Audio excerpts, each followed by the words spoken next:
នៅលុយកាក់សម្រាប់ប្រើប្រាស់នៅក្រុមគ្រួសារញាតិញោមស្លៀកយកនៅប្រកាសថវិកាទាំងអស់នោះដើម្បីមកធ្វើបុណ្យធ្វើទានទុកជាស្ពានសម្រាប់ឆ្លងទៅក្នុងអនាគតកាលជាបន្តទៀតនៅក្នុងថ្ងៃបិណ្ឌនៃវេនទី13នៃទីអារាមវត្តកោះបច្ចៅនេះគឺញាតិញោមប្រុសស្រីទាំងអស់អញ្ជើញមកហើយពីគ្រប់ទិសទីទាំង8ទិសទាំង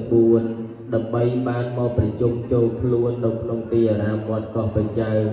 ដែលស្ថិតនៅក្នុងភូមិក្រាំងបន្ទាយស្រុកបន្ទាយមាសខេត្តកំពតញាតិញោមបានអញ្ជើញមកដាក់បិណ្ឌឬក៏ញាតិញោមមានជាចង្ហាន់បណ្ឌបាតទាំងអស់នេះដើម្បីរលឹកឃើញនៅគុណូបការៈលោកអ្នកដ៏មានគុណដែលធ្លាប់ជាអ្នកនាំកូននាំចៅនាំយើងដែលជាទាយុទាយិកាទាំងអស់នេះកាលអំពីមុនពីមុនគឺគាត់ធ្លាប់នាំកូនចៅទាំងអស់មកវត្តស្រុកកំណើតកន្លែងដែលធ្លាប់កើតកន្លែងដែលធ្លាប់រស់រានមានអនុស្សាវរីយ៍ជាច្រើនធ្លាប់សាងជាមួយគ្នាឥឡូវនេះកូនចៅប្រុសស្រីទាំងអស់នោះគឺបានរលឹកដឹងគុណបានមានរដូវខែរដូវបុណ្យទានដូច្នេះគឺញាតិញោមបានឱកាសនៅក្នុងការបំពេញបុណ្យបំពេញកុសល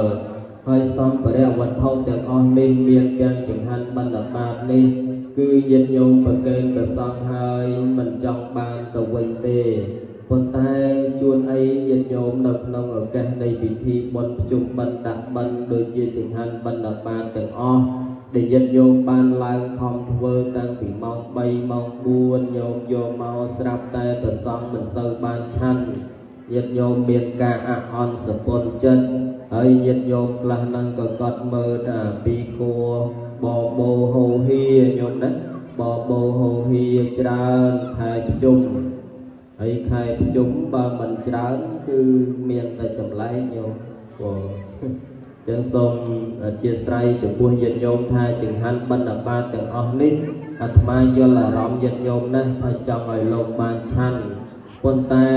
ចង្ហាន់បណ្ឌបាតដែលញាតិញោមបានប្រគេនទៅហើយគឺវាដាច់អាល័យអំពីញាតិញោមហើយណាញាតិញោមទោះបីព្រះសង្ឃបានឆាន់ឬក៏បានមិនបានឆាន់ក៏ដោយគឺញាតិញោមបានប្រគេនដោយចិត្តជ្រះថ្លាហើយគ្រាន់តែញាតិញោមនឹកអំពីផ្ទះមកថាថ្ងៃស្អែកនឹងធ្វើចង្ហាន់ទៅប្រគេនព្រះសង្ឃវត្តកោះបច្ចៅហ្នឹងអាហ្នឹងចិត្តរបស់ញាតិញោមហ្នឹងជ្រះថ្លាហើយទៅហើយ